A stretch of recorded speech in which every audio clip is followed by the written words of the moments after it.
again, or for staying on call and chatting as we continue this celebration tonight.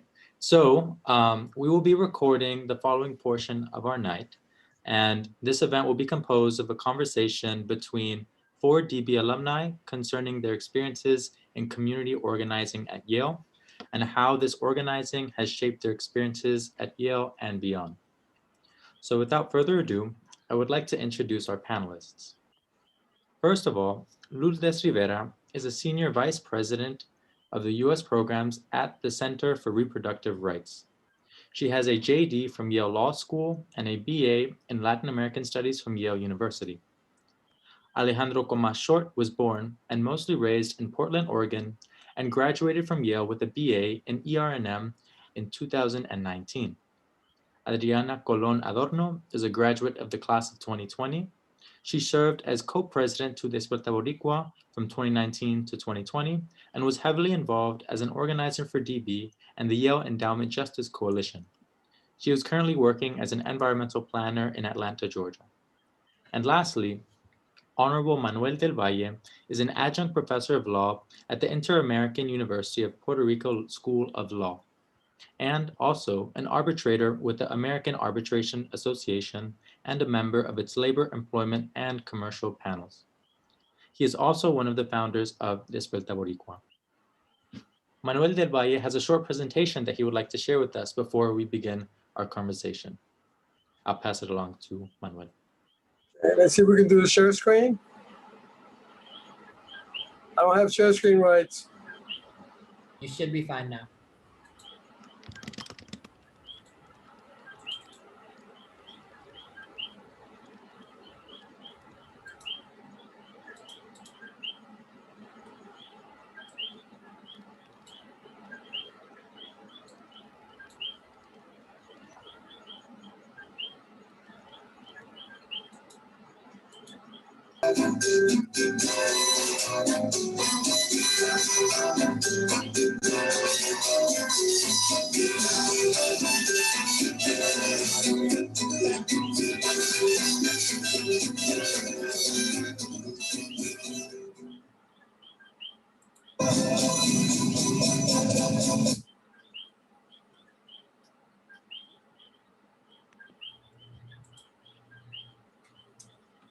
Despierta Boricua. If dreams could define our reality, if our wishes could open the many doors that await, if our desires were enough to vanquish our most primitive fears, if there was just so much more time than that allotted to us, if the world could know the vision that lies within our hearts, if the world could see the beauty that arises when we caress a single flower, if the music that erupts from our lips could chasten our concerns, if the things that are were no more, if we could hold on to our hugs and kisses forever, if the clock would just stop so that we could listen to our beating hearts, if those whom we have supported could only know the love they represent, if the disguise and the pretense were stripped away, if we could disengage, rearrange, drop our rage, play renegade, if we could leave behind the trappings of poise, posture, and position, if we could be once more at the many beginnings, beginning yet again, if we could do any of these, none of them could be of greater significance in dispelling the world's constraints than when I hear you say every day and in every way, presente. And Despierta Boricua means presente. And so we founded Despierta Boricua in December 1971. Eduardo Padrón named it, and Hector Medina, Cruz Aníbal Ramos, Martín Sepúlveda, Gilbert Casellas, and Frank McLean Seward joined it with Professor Carlos Hortas supporting it. Everyone worked together for access to and accountability from Yale, based on what became the Despierta Boricua process, based on 10 values beginning with C: caring for each other, connecting with each other then and thereafter, creating a community of commitment and compromise, consciousness development by way of meetings, proposals, and curriculum, courses on the legal history and politics of Puerto Rico and the Puerto Rican experience in the United States, confrontation and cooperation with the Yale administration, context definition, identifying our context and constraints, common, look for what we had in common with each other and with others, coalition building with Puerto Ricans from throughout the country, with other like-minded groups, including Mecha, and 10, contribution to our community and others, wherever we might be, for as long as we might be. In finding the particularity of who we were as Puerto Ricans, we found the universality that tied us to everyone else on the planet. So when asked to answer the question, whom am I? We answer, as we have always done, I am awake. Despierta Boricua. Thank you.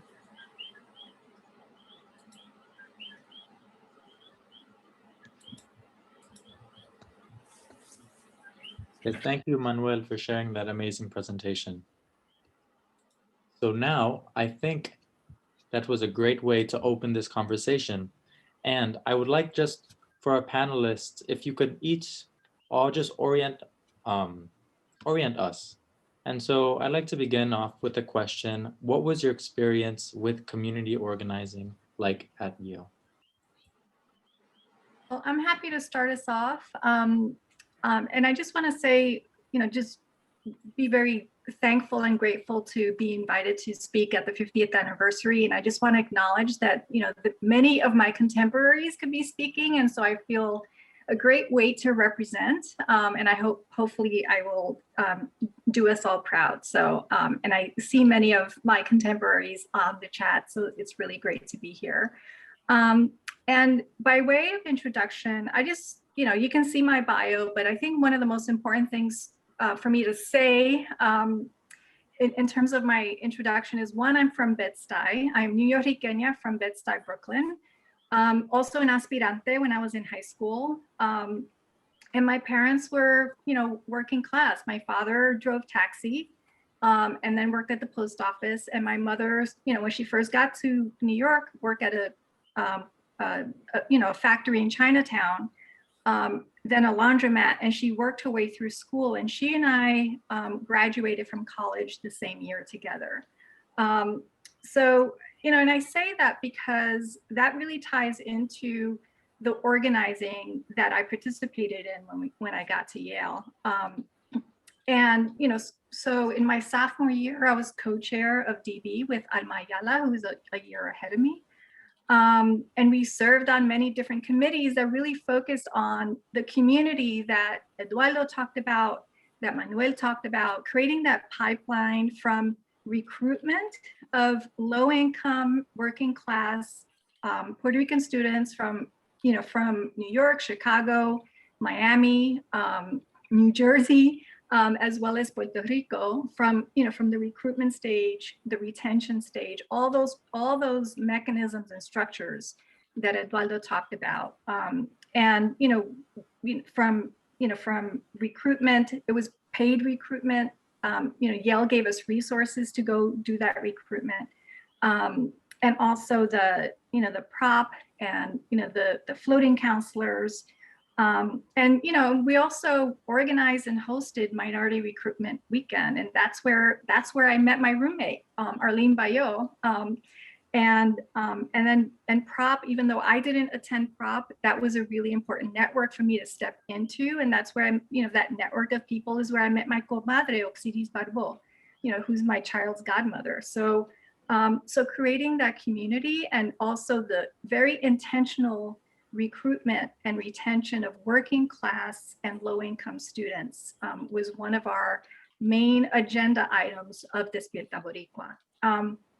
And I remember the committees and you know, Eduardo, you talked about, we were one of the only groups that met regularly with Kingman Brewster. Well, I think that tradition carried on in the committees we participated in working with the administration. And I remember you all making fun of us because those committees were called Big Mac and Little Mac. And when you came, you asked us if that came with French fries.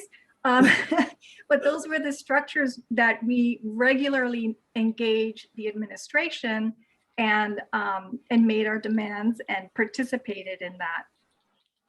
And also worked very closely with Mecha, Tom Sines, who is my partner in crime, who now is the head of MALDEF, as well as BSAY and ASA, which was the Asian Student Organization. So all of this was very important infrastructure that created the pipeline, the on-ramp for us to be successful students at Yale. And one of the things that I am concerned about, and I have a question about, is, you know, to what extent is there that concerted effort and focus to make sure that there's a continued presence of low-income working class students, Boricuas at Yale. La Casa was also a very important space where we worked. That's where we had our political outside of the classroom education with programming that we co-created with members of the community, and having that link to members of the community was really critical for us. And while I was there, it was also a transition for the dean position. And so we fought to make sure that that position stayed a dean position, because for us that meant continued access and representation at equal footing as Puerto Rican students, as a Puerto Rican community on campus with the administration, as opposed to having what the administration was proposing, which was a director of the cultural center, rather than a dean. So we felt very strongly that it was really important to maintain that position. And then the third bucket was organizing around making sure that we had curriculum and faculty and serious academic programming that focused on not just Puerto Rican students, but the Latino community and ethnic studies. And so, and then the last thing I would just say is, at the time while we were on campus, beyond the work that we were doing, there was work around this South Africa and apartheid and the organizing to divest university resources, from the South African apartheid government. So I'm going to pause there because I know my co-presenters also have a lot to contribute to this conversation. Yeah, so I can go next. My name is Adriana. I'm currently living in Atlanta, but my family is from San Lorenzo in Puerto Rico. And I was co-president of DB with the wonderful Delia Burka, who I think is also on this call. So I cannot say enough how, she was also made so much possible, could never have done that alone. So forever grateful to Delia for that. And also just so happy to see everyone. I think just seeing so many people that I've never met, but seeing so many generations of DB is just like filling me with joy. It's so amazing to see everyone here. It's so cool. And it's just, I can't say enough how amazing it is to see everyone. So when I was part of organizing with DB, a lot of what was going on campus, it was post-Maria recovery, I guess is the era that people would call it. And a lot of the conversations that we had on campus was about how you cannot separate Puerto Rico's recovery economically and socially. You can't separate it from conversations of race and environmental justice and class justice and all those difficult things that I think can be really tricky to get into, especially at a place like Yale, where it's maybe not the way that things are oriented, especially in a city where Yale is in New Haven. So those conversations are so important also. So we had a lot of discussions around that, especially through the Yale Endowment Justice Puerto Rico. I'm sorry, I'm reading the comment from San Lorenzo. The Yale Endowment Justice Coalition, specifically calling on Yale to divest from its the portion of the Puerto Rican public debt crisis that it owns through bondholders, for economic justice of Puerto Rico after Maria, and for the environmental justice component of hurricanes getting stronger every year because of climate change, because of people profiting from fossil fuels, an island that does not have control of its own power grid because of a lack of democracy. So just those multi-level discussions of colonialism and environmental and racial and economic justice in Puerto Rico. So that's what a lot of the organizing was, I guess, outwardly on Yale's campus, and those bringing Puerto Rican issues to light. And then more internally was, I think, as always, food on campus. Food events are so important, and I can't stress enough how that, helped keep me sane on 4 years at Yale with Yale Dining Hall food, and just that connection with resilience and awareness and culture. So for example, we also had a bomba event on campus talking about the importance of African influence in the African descending Puerto Ricans and everything that they have contributed to Puerto Rico. So we had a bomba event where we learned how to dance, and it was just amazing. And we brought in musicians from around the New England area. And food and culture and music, I think, were also, the other side of things that we organized while I was a part of DB, because it's as equally important to support internally DB members and Puerto Rican students on campus, as well as raising awareness on campus for everyone else at Yale. Yay. I'll just follow up and finish with this question.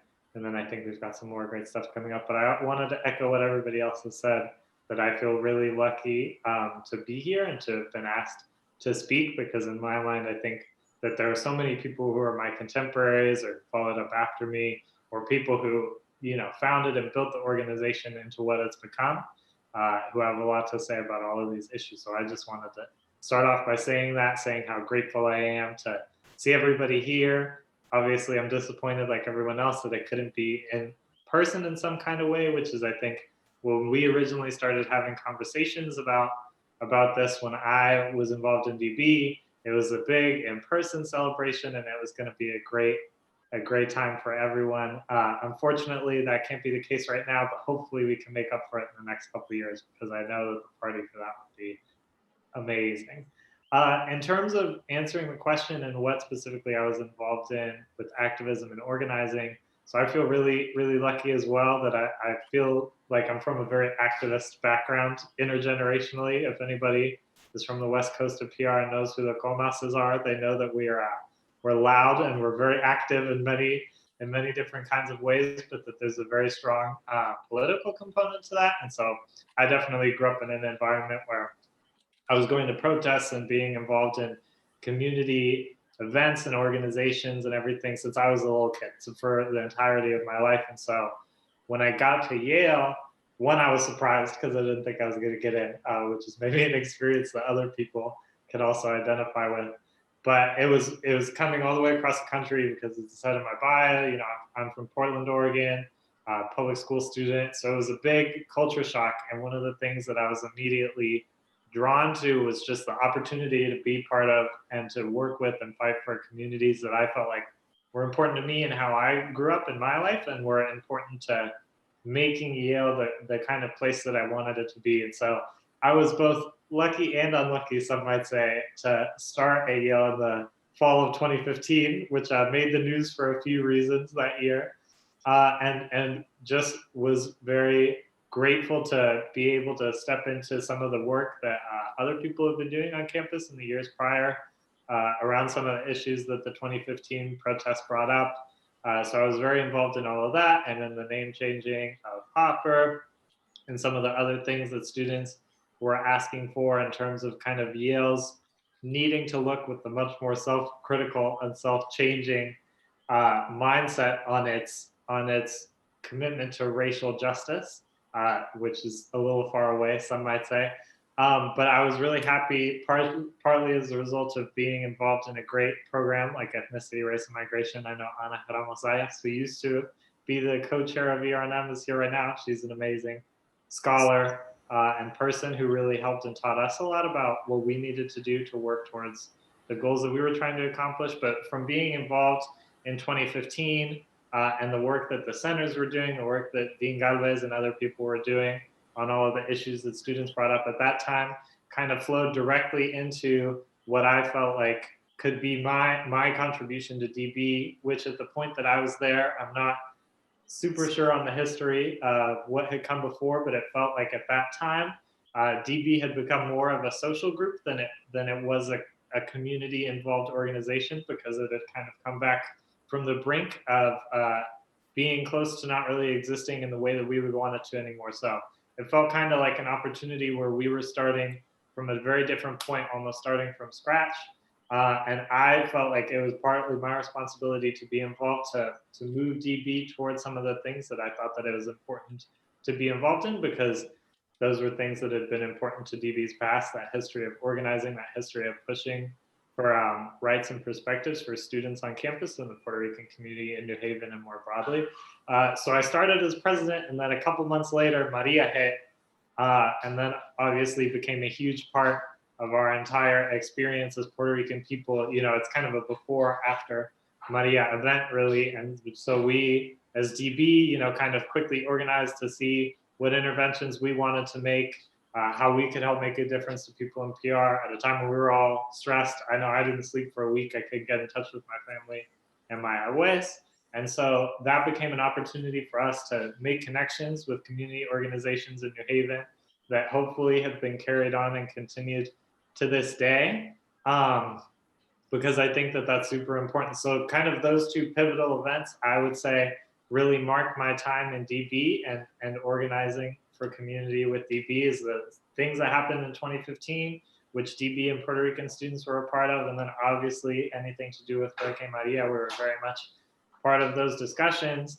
And I was really, really happy to be able to then step aside when I had things like my thesis to write, and pass on that work to people who were working in the Environmental Justice Coalition, to people like Delia and Adriana, who did an amazing job. And really just, I feel like at the very most that I did was maybe lay a little bit of a foundation by which people like Adriana and Delia and those that have followed have done so much amazing work. So I'm just so happy and proud to be here and to be able to talk about this and to recognize the things that DB has been able to do since my time as well, because I think that they've really stepped up in terms of the activism and community involvement that we've been a part of. Because that's so much a part of our history as an organization, I think it's great that we're having this discussion and getting back to that place. Yes, thank you all for sharing those answers. I mean, what has come across to me, what has struck me, is how much DB's history of activism hasn't operated in a vacuum, and how DB has always been in conversation with other groups on campus, whether it be BSA, the EJC, Environmental Justice Coalition. So my next question, and anyone feel free to jump in, is just to speak to the type of collaboration DB had with other groups. What did it look like? To what ends? Just please feel free to jump in.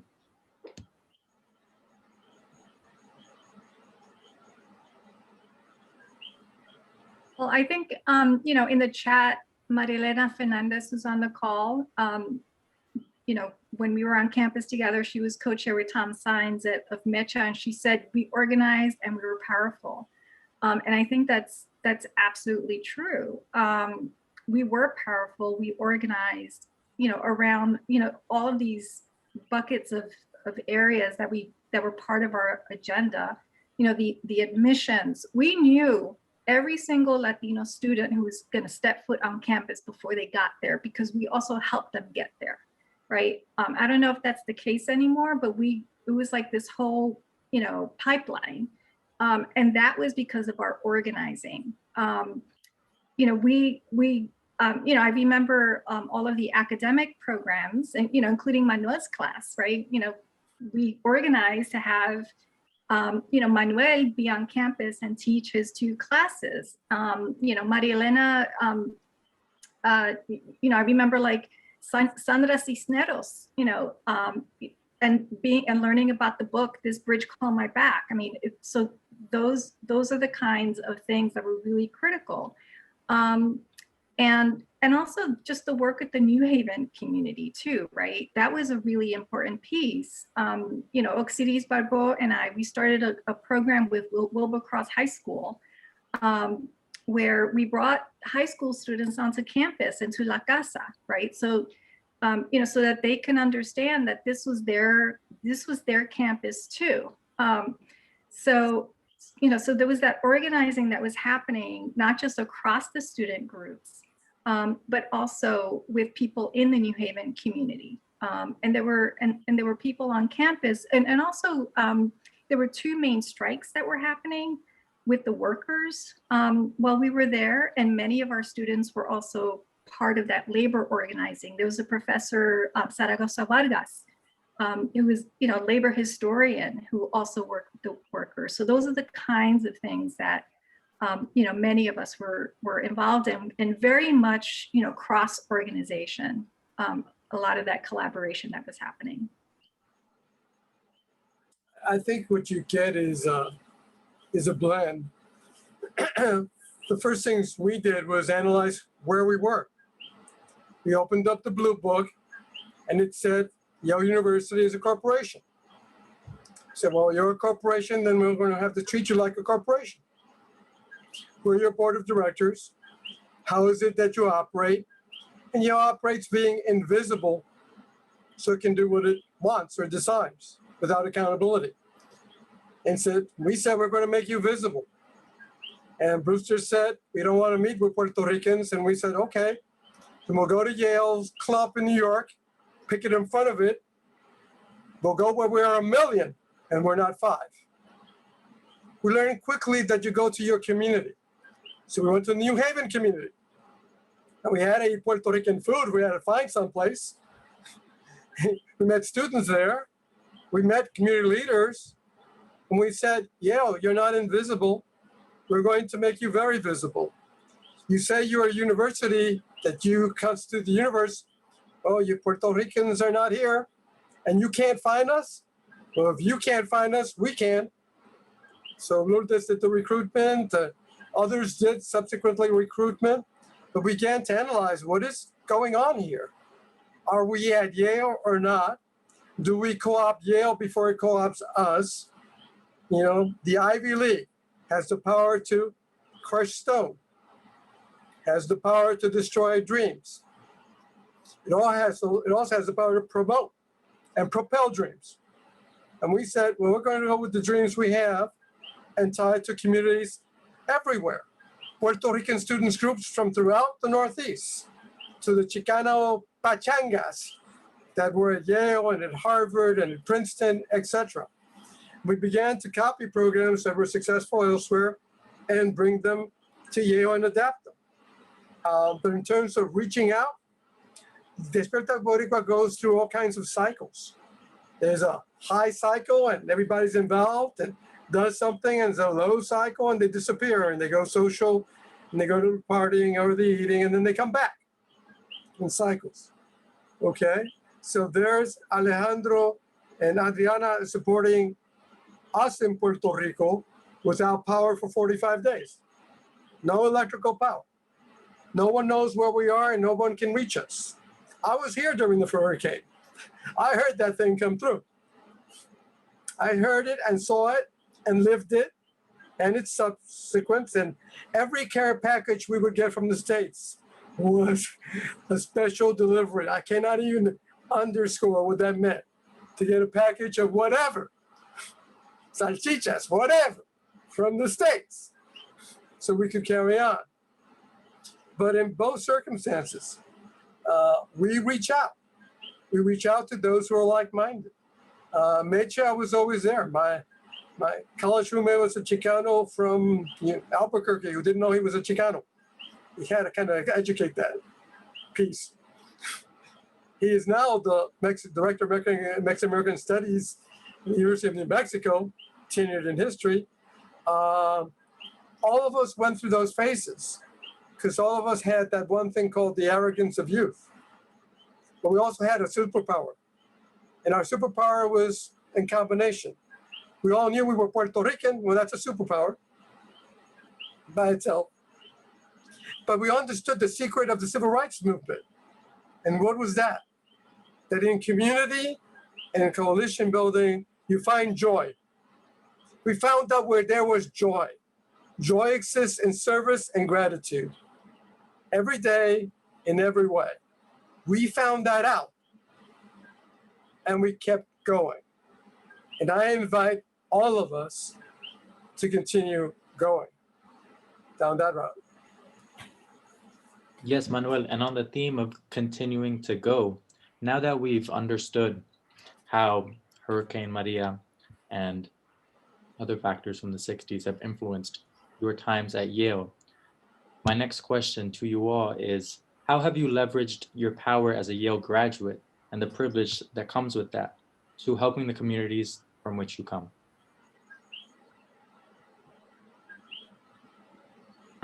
Well, for me, coming from Bed-Stuy, and when I got to campus, the white students really wanted to know what my SAT score was.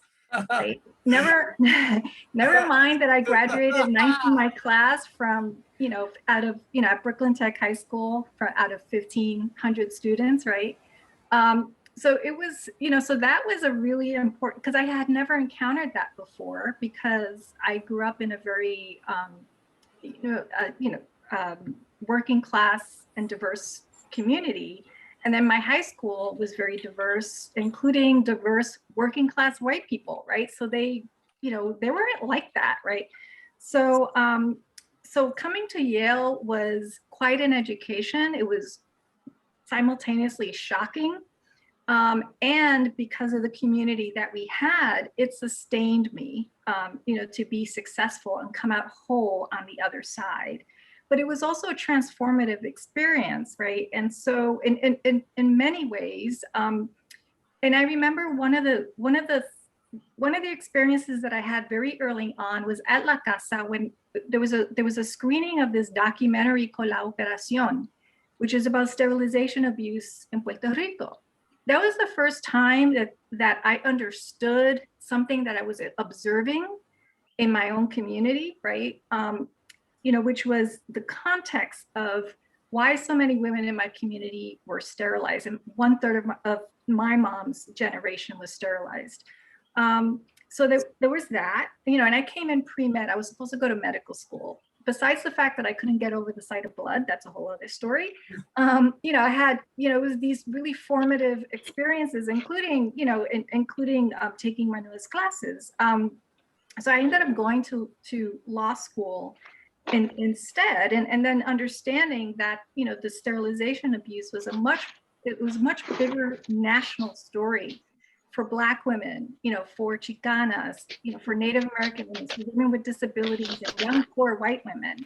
It was so common in the South that Fannie Lou Hamer used to call it the Mississippi appendectomy, right? So that experience was very formative to me. And why I believe so strongly in self-determination and bodily integrity, and and the autonomy to make decisions about one's own sexual and reproductive health decisions, right? So, and also the Yale imprimatur, and let's not lie, having that stamp of Yale, and I was a double Yale, really opened the doors for me, even within public interest, even within legal services. I was often the only person of color in the room, in national meetings, in my organization. And one time where I did overlap with another Latina, I was often confused with her. We were like the same person, right? And these are people who are on our side, right? So So that was, and the fact that I traveled abroad as a junior, I lived in Brazil, I did that junior semester abroad, which gave me a much more global perspective. All of these experiences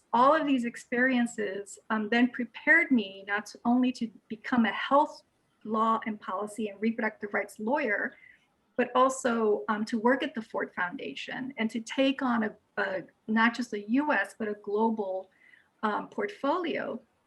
And in these roles, again, with all those skills and that perspective that I cut my teeth with at DB, coming into those jobs with a mission where I was able to marshal resources differently to groups doing work in our communities, to shift those resources to people of color, women of color-led organizations, not just in the US, but globally. Rather, shift money from the international INGOs to groups on the ground doing that work in community. So, so all of these experiences have really culminated in my, it's my mission-driven work, and that really started with DB.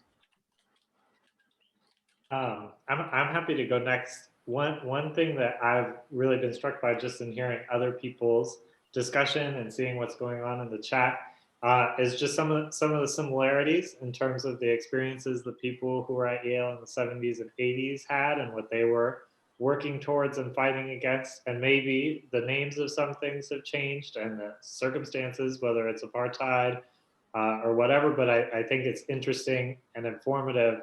It speaks to the work that we need to keep doing as a community, that it seems like we're still encountering some of the same challenges. I think that says a lot. To your point, Lourdes, I think a really important thing that I was happy to be involved with, because I also worked at La Casa as a PL, floating counselor, ethnic counselor, was that we did call every single Latinx identifying student personally. And so there is still an effort to continue to build that legacy of recruiting students. I also share your concern, I would say, in terms of what the demographics from a class point of view, particularly of students are. And of students, I think one thing that I was always really interested in and passionate about was of students who are coming from La Isla to Yale. I feel like we could do a better job as a community of trying to reach out to and get a more diverse group of students from a wider group of high schools potentially on La Isla is something that I'm really passionate about. And then when it comes to the work that I do and now and how DB helped inform that, I think it was obviously super impactful, along with the time that I spent in ethnicity, race, and migration with people like Profe Ramos Zayas, in terms of helping us to understand a bit more about the world that we have always lived in, and probably knew on some levels that we lived in, to be able to get the tools and the language to understand and speak back against some of the structural problems that we've been faced with, whether it's structural racism in the US context, whether it's structural racism mixed with current colonialism in the context of the US's relationship to Puerto Rico, right? So those things in combination with each other, and the ability to be able to organize, to do work around a variety of issues during the time that I was involved with DB, was super impactful in terms of me thinking about how I needed to work intersectionally moving forwards to make sure that I can support the communities that I care about, because we were also involved in things that a lot of people might say weren't really connected to Puerto Rico, in the sense of there was a lot of, particularly post-2016, going on with immigration and deportation of people who didn't have the proper documentation to be in the United States. And we were involved, both myself personally and other people in DB were very involved in the organizing that New Haven was going through during that time as a New Haven community and as a Yale community, along with groups like Mecha, to support the cases of people who were under deportation proceedings.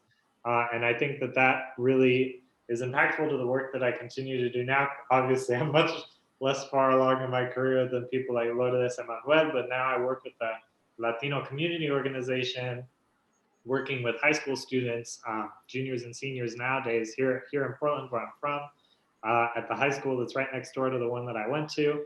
So I feel a lot of responsibility coming with that Yale stamp, like you mentioned, Lourdes, of that I come from the same community as these students, and I feel like they unfortunately haven't been told, and I don't think that I was necessarily told either when I was in high school, that these things are possible and achievable for them if going to college and going away to college and going to somewhere like Yale is something that they want to do, to be able to give them the resources to understand what they can do to get there, and to understand that their own positionality as students, as Latino students from Portland, who are from public schools, do have a lot to offer the university, do have a perspective to offer the university that's unique.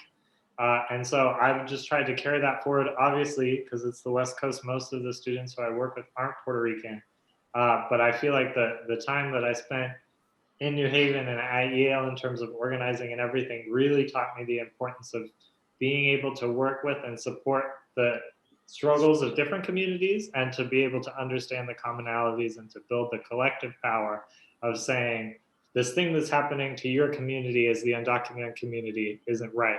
And we as Puerto Ricans should utilize the privilege that we've been given in terms of documentation of having US citizenship, however you may feel about the processes of why that's the case, to be able to advocate for people who might not have the ability to speak as strongly as they would like for themselves. And so that's something that I'm just really grateful that both DB and La Casa and ERNM and other institutions that I was a part of at Yale, I was very involved in the house as well, were able to teach me. So I'm really grateful for all of that. And I'm ready for the next person to go as well. Yeah, so I think DB, I think it helped me in so many ways, like be everything that I was at Yale. I love in the like intro that Manuel gave, that confrontation was one of the core pillars of DB, because I mean, now I think anyone who knows me would say I'm a very confrontational person, but and my roommate is laughing and nodding, but I had to relearn that in a space like Yale. And DB provided so much of that for me. It helped me be comfortable just like speaking to elite, rich, white people in a space that I had never been in before. And that's really scary when you're like 17, starting college. So DB helped me become everything that I was at Yale, and has now prepared me for I'm in environmental planning in Atlanta, and even in a diverse city like Atlanta, I'm the only woman of color in my department, and one of two people of color in my department, and in the entire wider building that I work in, one of very few people of color. So DB also just prepared me for that, to be comfortable in who I am and in the spaces that I'm operating in.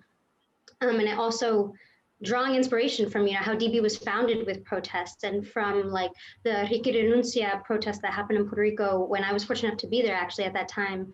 And just generations of Puerto Ricans have just inspired everything that I know now about community organizing and protest and nonviolent direct action.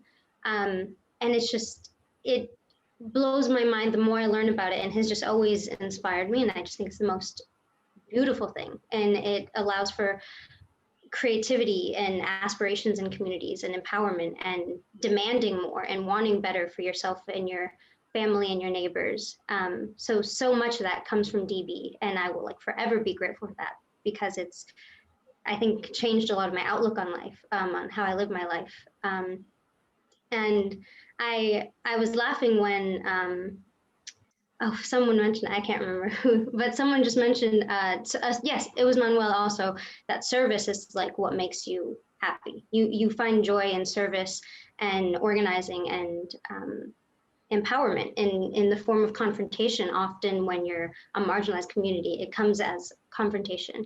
And that's a lot of what I did through the Yale Endowment Justice Coalition, was a lot of very, to a lot of people, a lot of very irritating, annoying public demonstrations to not let people ignore what's going on. We interrupted the Harvard Yale game and pissed a lot of people off. stopped the game, and that got on national news. That it was on ESPN. It was on news all over the country, the protests. And there were banners that we had, you know, with Puerto Rican flags on them on national news, because of that organizing. So that I just, you know, all of that to DB, because so much of that inspiration is from how Puerto Ricans have been organizing for years. And I guess I'll just end on like a little note. I remember there was the famous class from Yale that got a bunch of news coverage, like How to Be Happy, the psychology of being happy. And I probably wasn't going to take it, but I was interested. So I like sat in for the first class. And then it got to this one slide, and she's like, the professor, who's a wonderful professor, and it's a great class, but it just like was not for me, was like, people that serve others, people that do community service are happier. And I just like closed my notebook, and I was like, I'm not taking this class, because I've grown up knowing that. I was raised knowing that as a Puerto Rican, that you find joy through service and through helping your community. And I still think that's just like one of my funniest experiences at Yale, because I've never left a class quicker than that. But it's just, yeah, I think I owe so much to DB, because it's taught me how to be comfortable operating in elite spaces, but also how to advocate for myself and others, and how to, you know, demand better for your community. And not compromise on that, and not feel like you, not feel like you're asking for favors, but you're asking for what your community deserves. And that's a hard thing to learn at a place like Yale, but a really important thing. So I'm glad that I got that experience with DB. It was an honor to serve DB. It's an honor to be here now and, you know, be a part of these conversations. So I think that's a large part of how DB has inspired me, and how I took that inspiration and put it into practice. Puerto Rican women have a burden and have been the leaders in Puerto Rican civil rights around the country. In 1901, Isabella Gonzalez tries to emigrate from what now is a territory of the United States to New York, and is held in New York to be deported to Puerto Rico as a foreign country. And she goes all the way to the U.S. Supreme Court and finds,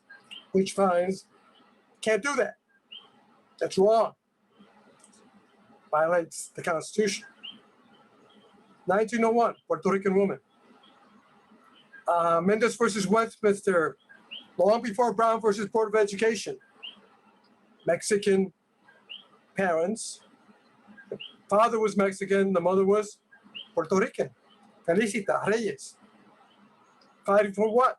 Desegregation of the schools in California, in their town, in Santa Ana. And she wins.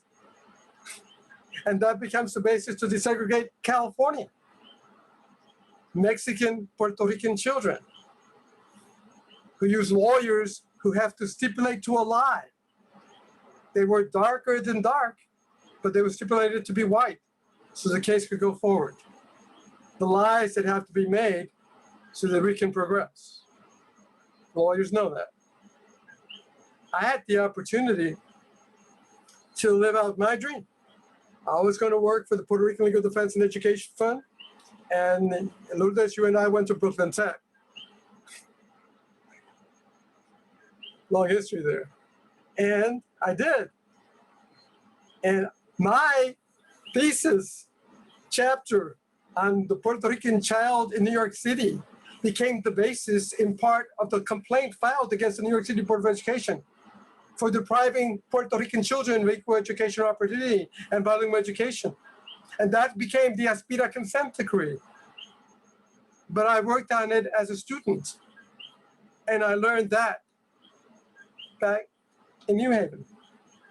I got to New Haven when I was 17, when I was at the Yale Transitional Year Program. It is there that I began to write poetry, and now have some 14 volumes on Kindle. It's there where I understood the importance of recording and reading and writing And that other R, you know, is reading, writing, and arithmetic, but they forgot the fourth R, rigor, discipline.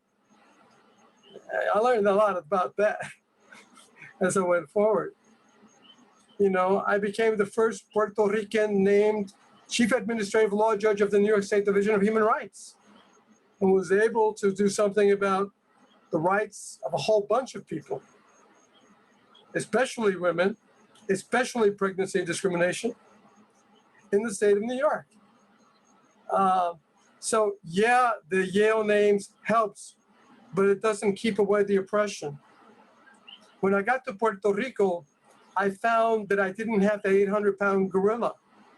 I didn't have to prove myself anymore. I could just be me and enjoy just being me. I didn't have to prove I was better than or equal to, it didn't matter. In Puerto Rico, I found the one thing that was missing in so many places. We ended up very isolated as professionals because we're the only ones, right? I found a community that cared and that knew, however poor it might be, how to love, how to share. That's what I found. I found that the values we have talking about at Yale were the ones we could abundantly available here, regardless of poverty. So I don't say low income, I say poor. I don't say food deprived, I say hungry. My people have taught me to be plain and simple. And right now, I am teaching at a law school where I can teach what I want in the way I want to a new generation of students. And so I join all of you in the legacy of the gatekeeper. We opened the doors, but then others tried to shut them again. And we open them again, and they try again to shut them down. Whether it's in Atlanta, and we all know what's going on there on voting, okay, or anywhere else. We're all fighting battles where there's a lot of pushback. And the one thing you learned at Yale is you don't get into Yale if you don't know what pushback is. Despierta Boricua pushes back. Each of you has pushed back, and the world is better for everything that you have done. And I couldn't be prouder of this generation or the many before and after who have committed themselves to the other, not just themselves, to the other. And finding ourselves that we're essentially the same. I started to teach Puerto Rican history at Yale. I ended up teaching international human rights to the World Trade Institute, Fordham Law School, etc. We opened the door because we had the vision. And the vision we had is kind of simple. That every woman and every man on this planet is entitled to be free. And they don't have to pay for that. Thank you, Manuel. And now that the door, the gate is open, and also, as you said, in the language of simple and plain, I'm curious to hear from you all a call to action to the current generation. If in the final 5 minutes that remain for this panel, if you could each just share a call to action.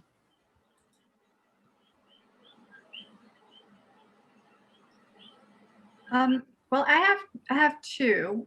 One that some of us have already started working on, which is making sure that the DB history is professionally archived and curated and made available to all who wants to, who wants to see it. And Ana Ramos, who is a professor here at Yale, has already been in contact with the Sterling Library, and there will be more information to follow. A call out to everyone so that we can look through all of our old paper files and photos and posters and all kinds of things to donate to that archive. We are part of the Yale history, and like Yale Women and everyone else, and you know, that our presence has to be perpetually known. So that's a project that I think is going to be incredibly exciting and proper for our 50th anniversary.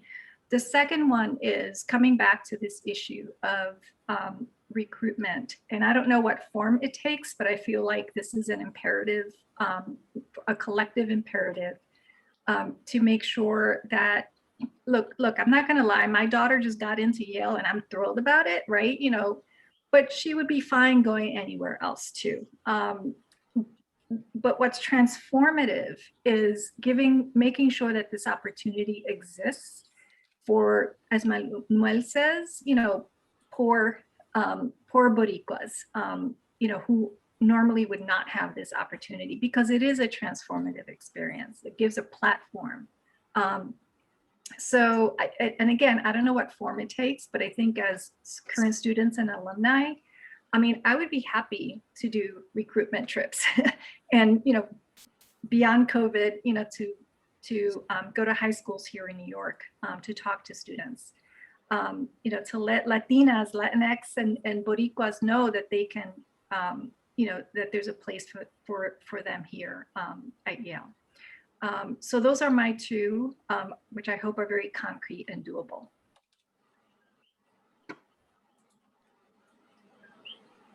I can go next. So one thing, I feel like I was so focused on that, on making sure I said the right thing, that I forgot to shout out at the beginning. I was co-president both years for the first year with Kiana Marie Hernandez, who is a Boricua from New Haven, who offered to me endlessly valuable perspectives from a New Haven perspective on what New Haven's relationship to Yale is like, what hers was. That was super helpful to how I saw the institution. And then with Emma Pred Sosa, when I was a senior, also did a wonderful job, was involved at DB all 4 years. So sorry that I didn't shout y'all out at the beginning, but wanted to make sure that I get that in now. One thing that I am really proud of about being Puerto Rican is that because of who we are, we've existed in a history of struggle, a history of organizing, and a history of community action, whether that's within Puerto Ricans in the United States, whether that's people on the island from when the Spanish were here, the Grito de Lares, everything in between, people in Vieques organizing for environmental justice and the removal of the military from the island. Like, our entire experience as a community has been fighting back against different kinds of oppression and structural violence that have been wreaked against us. And one thing in terms of a call to action, I'm happy that the people from La Casa are here, because maybe they could clarify a little bit more about this right now. But one thing that I'd be interested and invested in is if there's a way that we could create some kind of alumni endowment or fund that would help support specifically the work of Despierta Boricua and the students there, because I know that the resources, at least when I was working at La Casa, that they were able to devote to each student group was not commensurate with the amount of work that we or any other of the student groups at La Casa wanted to do. So if there's a way that we as an alumni community could use some of our power, use some of our funding to help support the community work and organization that students in DB are doing right now, I would be happy to have discussions about and be ready to help support that effort so that DB can be able to work across a variety of programs that they might want to, whether that's working with the New Haven community, whether that's having the money to have community events of Yale students and New Haven community, etc. I think that would be amazing. So. Yeah, a similar thing came to mind for me, just whatever we as alumni can do to make the work of current students as easy as possible, because especially in a place like Yale, so much like very literal labor, but also emotional labor, educational labor falls on students. You know, if students want want a class on Puerto Rico, they would have to go out and do it all themselves. And it's like, they don't get paid for that. They're teenagers. Why should that fall on them at a place like Yale? That's one of the richest institutions in the world. And you know, I can't even begin to thank the current DB board for all the work in putting this together. So just things like that it's just everyday labor that falls on current students, just out of the, you know, the love and the passion of their heart.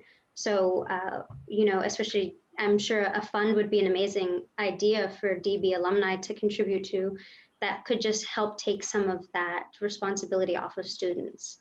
Because I mean, I was there and I know how crazy it can be. And you only have 4 years there and you're still so young when you're there. So it'd be great as alumni to use all of our, experience. And I mean, some of us, you have more money than a college student, regardless of what your job is, to contribute to current DB members, and in just whatever form that would be. So I would think that'd be a really lasting way for the alumni to be more involved and just to kind of stay more connected. Yale grads, Puerto Rican grads are overcommitted and under-resourced.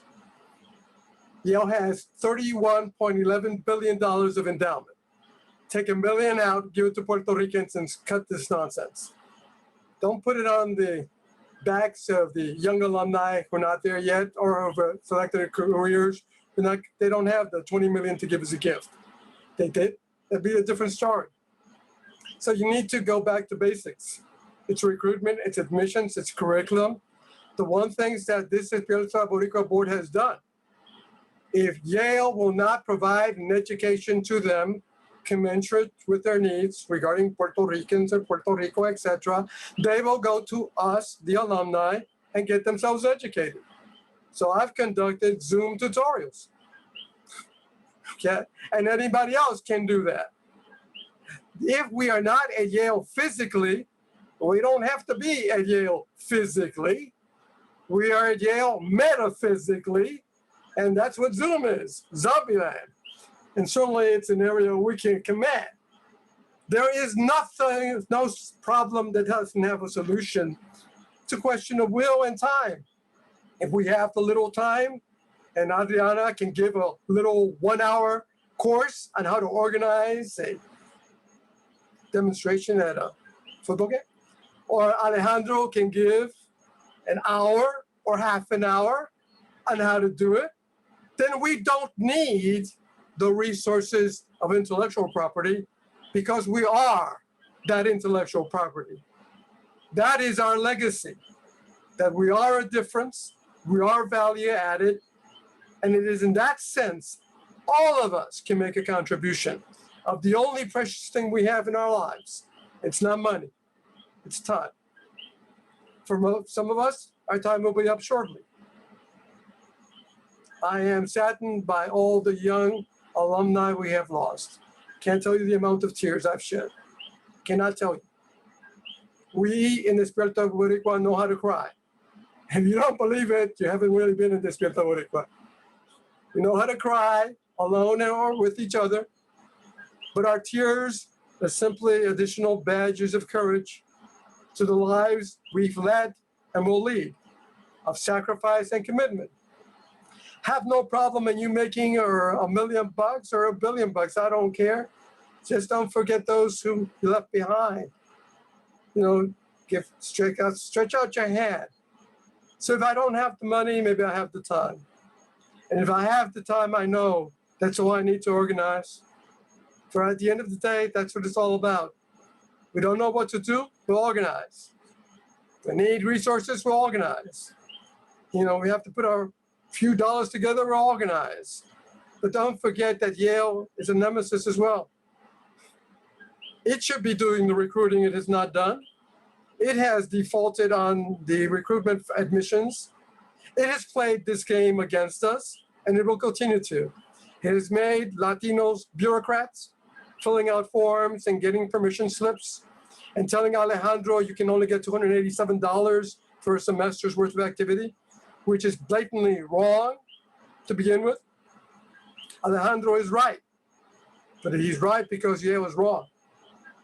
And it is our job to make Yale right, to turn that vessel around, that it may be a resource for our communities, for those presently there ongoing. And I haven't even talked about mental illness and the stress of this pandemic on so many, okay, and the hurt that has caused. So I think there's a lot to do. But if you want a deep pocket, in a quick deep pocket, Then you go to the people who have the deep pocket. And I think $31.11 billion is an awful lot of money because you ain't asking for $1 billion yet. But someday you may. Someday we will be more. And there will be Alejandro Comas or Lourdes Rivera or Adriana Colon College or Hall or whatever, or scholarship or fellowship. It doesn't matter what the name is. We could have called Despierta Boricua Mofongo. We didn't. Mofongo tastes a lot better. Yeah. We said we'd be awake. So let's not go to sleep. Let's stay awake, do what we must in the time allotted to us. Yes, thank you all for these words of wisdom, inspiration.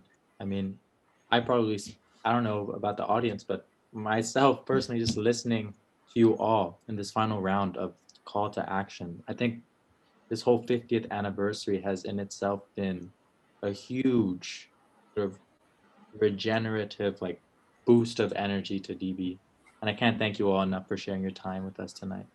So round of applause to all of our panelists for coming over Zoom, a virtual Zoom. And I would like to now provide the space for Profesora Ramos Rezayas to speak to DB's efforts to archive and how that's working with Sterling Library. Sounds good. It's going to be very quick because I know that everybody wants to go to the party. I don't know what that would look like on Zoom, but so I was talking to Lourdes. Lourdes and I were kind of like talking on the phone informally, Lourdes Rivera, who just spoke. So one of the things that she had raised was this idea precisely of the archiving and getting materials from people. Like a lot of us have photos or programs for DB activities or maybe posters or anything related to our time at DB that we may have kept and it's laying around. So we thought we would ask all the people here, if you have those materials and you would kindly donate, or even if you don't want to donate the physical material, maybe you can digitalize or we can digitalize and send them back to you. So when I brought this, when we brought this idea to Dingalves, it turns out that there's also something already, like an initiative being started within DB already to do this, and that there are boxes at La Casa and all of that. So after that, we sent an email to this lovely archivist, Bill Landis. Some of you may have known him. He's one of the head archivists at Sterling Memorial Library, and he's willing also to help us to like actually do this really well. Mecha donated their materials when they moved to La Casa. And those materials have been kept really nicely. My students get to see them all the time because I take them there to do research. And they are very accessible. They're very well organized. They're preserved in the right way. So if any of you is interested in donating because you have things, maybe I think it was Christian. Christian said yes, right there on the chat. If you can contact Christian, he will let you know where to send the materials and how to do that. And we're willing, I'm willing, like if you need payment to have them shipped or whatever, just still, I would love to get them to where we need them.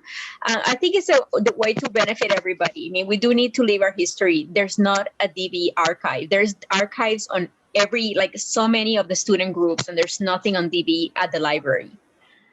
So anyway, so maybe if you guys can have anything, please send it our way. Contact Christian and he will be a liaison for doing this. And at some point, a group from DB as well as from Sterling, and we can all talk and negotiate how this is going to happen. So thank you. Thank you so much. And thank you to everybody in DB for doing this. It's just, you guys have worked so hard on this. Really appreciate it. Yeah, thank you so much for those very kind words and for really giving us a really great breakdown of what that archival process can look like.